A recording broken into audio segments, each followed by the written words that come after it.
Machiegni kendo jatend piny William Ruto kod jatend migawo mar arita Kipchumba Murkomen odok ne obila mapacho ka ma osebedo ka iseyo e wi tiyo gi teko mathoth kuom jopiny. Kane giwuoyo kar jot ma jatend piny, gikoni piny owacho ikore mar siro obila kendo chiwo lwasi mowinjore mar tich. Jafwambo marwa Armstrong Osutwa miyowa ler.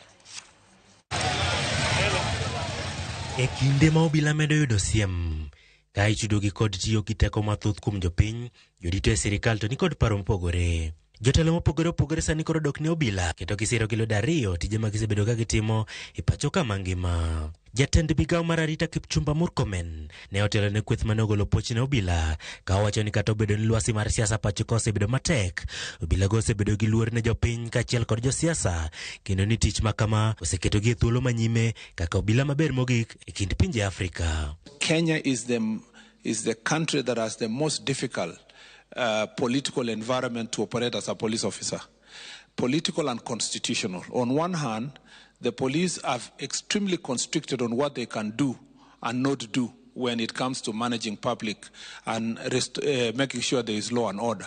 On the other hand, you have a population and particularly political leadership that is very belligerent in terms of supporting the work of the National Police Service and the police officers. Despite the difficult challenges, economic situation, facilities that they have, they are the most patriotic lot in providing law and order in our country.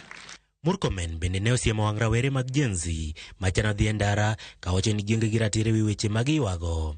Owacho kata kamano ni migawono oikore mar romo gi jogo mane wito nywandgi e lwet obila. If you hear the people who are speaking now about we want to come to the streets, we want to do mandamano and so forth, Your Excellency, you wonder what is the exact reason.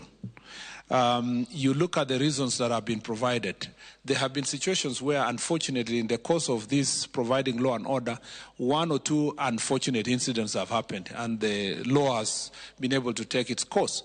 Jatend migawono ne ogolo siem ne kweth maketo sirkal tesre ka okonogi ni giwe tiyo marach gi rawere kelo tulo pacho ka kendo ni obila biro rado kodgi gi teko poni gidhi e ndara. We have received a notice from some of the political actors who, Your Excellency, not just few months ago, they were standing where I'm standing. But Your Excellency are sitting now planning, buying machetes and rungus, trying to distribute to young people to cause violence in town. And they want us to sit here, fold our hands, and say that that is an Article 37 of our Constitution. Your Excellency, the national police and our police officer must be ruthless in dealing with such criminals. Kata kamano wacho ni sirkal ni thuolo mar twak gi jogo duto moseyudo midhiero kalore kod ng'anyo mosebedo pacho ka. Jatend piny William Ruto e kindeno bende ne odok ne obila ka wacho ni omor gi tije ma obila osebedo ka timo pacho ka kendo ni gibiro bero lwasi mag tich kod chudo mag obila. Oyango ni giketo tenge atamalo 20 mag ute ma nengogi oyweyo ne obila. I will continue to make sure that every security officer, every person who puts their lives on the line for our nation, we are making steady progress in improving the terms of service of our policemen and women. We are going to dedicate at least 20% of those housing programs to our policemen and women.